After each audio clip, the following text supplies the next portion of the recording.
पहले यानी कि कल बुधवार को गृह मंत्री अमित शाह जी के द्वारा एक नया बिल टेबल किया गया, रखा गया कि मैं चाहता हूं कि इस तरह का एक बिल लाया जाए।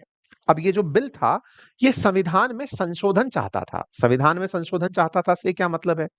हमारा संविधान तो ऑलरेडी लिखा जा चुका है। संविधान के अंदर हमारे संविधान निर्माताओं ने बकायदा संविधान बनाकर हमें सौंप दिया था।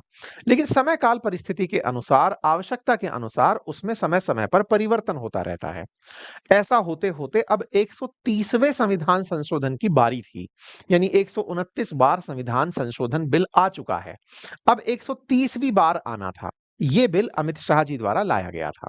इस 130वें संविधान संशोधन में संविधान में कुछ संशोधन प्रस्तावित थे कि हम संविधान के इन आर्टिकल्स में संशोधन करेंगे। यानी कि जो लिखे हुए हैं उनमें परिवर्तन करेंगे। ठीक है?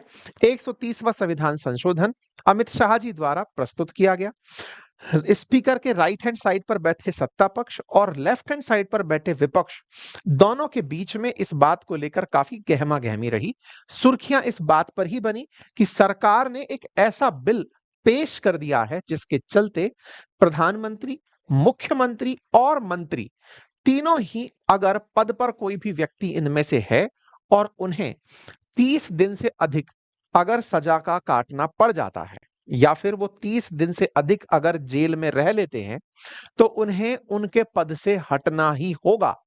ये एक तरह का ऐसा कानून है जिसके चलते अगर प्रधानमंत्री भी किसी ऐसी सजा के अंदर जिसमें सजा 5 साल से मतलब ऐसी सजा जिसकी ऐसी धाराओं के तहत सजा पा रहे हैं जिसमें 5 साल से अधिक की सजा का प्रावधान हो सकता है और उन्हें बिना जमानत मिले 30 दिन से ज्यादा जेल में हो चुके हैं, तो उनका वो पद चला जाएगा। ये सवाल सुनने में थोड़ा-सा आसान रूप में अगर हम कहें तो ऐसा है कि किसी राज्य के मुख्यमंत्री को किसी कानून के तहत भ्रष्टाचार या जो भी उन्होंने अपराध किया हो, उसके तहत अगर जेल हुई और 30 दिन तक अगर वो जेल में रहते हैं, तो 30 से 31वें दिन होते ही स्वतः ही उनका पद चला जाएगा। अगर वो चाहें, तो इससे पहले ही अपने पद से इस्तीफा दे सकते हैं। इस बिल में ये भी प्रावधान है कि जैसे ही वो बाहर आएँगे, वो फिर से अगर उनकी पार्टी ठीक समझे, तो अपना पद वापस से जॉइन कर सकते हैं।